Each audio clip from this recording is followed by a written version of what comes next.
Martinelli, Becker, Schneider. Esses são sobrenomes que, principalmente na porção sul do Brasil, são muito comuns. Eles vêm, na maioria das vezes, de países como Itália, Alemanha, Espanha. E o meu? Eu chamo Luísa Santos, representante do Distrito 4470, filha de Marilda de Jesus Santos, neta de Regina de Jesus Santos. De onde veio a minha família? Eu não sei. Segundo o registro histórico dos cartórios brasileiros, os Santos provavelmente nasceram por aí e continuaram andando por aí, ao lado dos Souzas e dos Silvas. Brincadeiras à parte, pessoal, a minha avó, Regina, Rege, para os mais íntimos, ela é descendente de pessoas que foram escravizadas. Pessoas essas que sofreram um processo de desumanização e de apagamento da sua história. Quando essas pessoas chegaram ao Brasil, elas não tinham sobrenome, religião, elas não tinham família e elas não tinham expressão. O memoricídio da população negra, memoricídio, essa palavra é diferente, que significa o assassinato da memória, aconteceu sob várias facetas.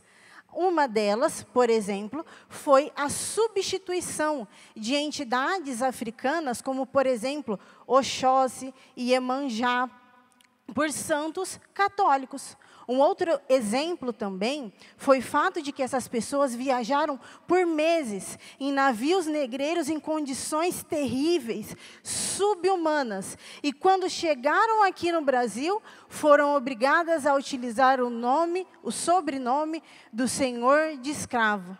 De novo, essas pessoas passaram por um processo de apagamento, de esquecimento da sua história.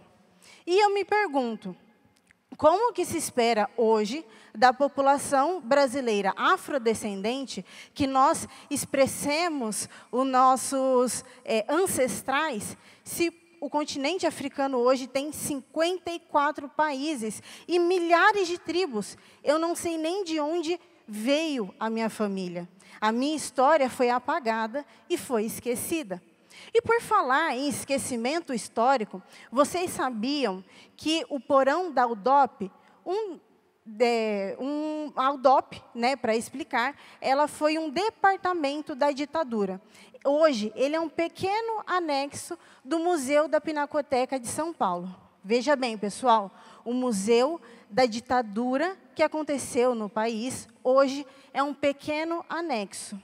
E infinitamente recebe menos visitantes do que os principais museus de São Paulo. Será que hoje, nós, enquanto sociedade, valorizamos a nossa história? E por falar também em esquecimento, alguns autores dizem que uma sociedade que não estuda, que esquece a sua história, está fadada a repeti-la. Infelizmente, nós temos um exemplo muito próximo.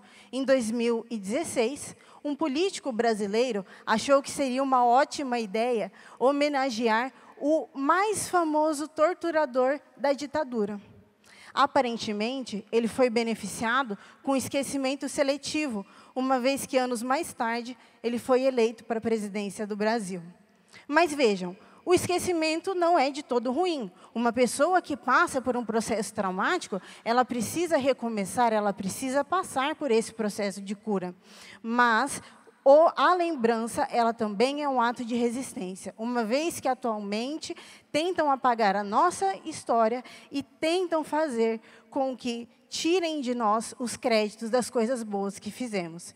Eu encerro a minha fala citando a Majur, uma artista negra, mulher trans, que diz: se é sobre a vivência, não me diga sobre a minha sobrevivência.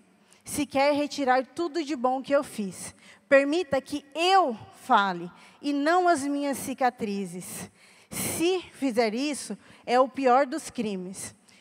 Rotaract Brasil, que nós sejamos expressão da nossa história e não deixemos a nossa história ser esquecida. Muito obrigada.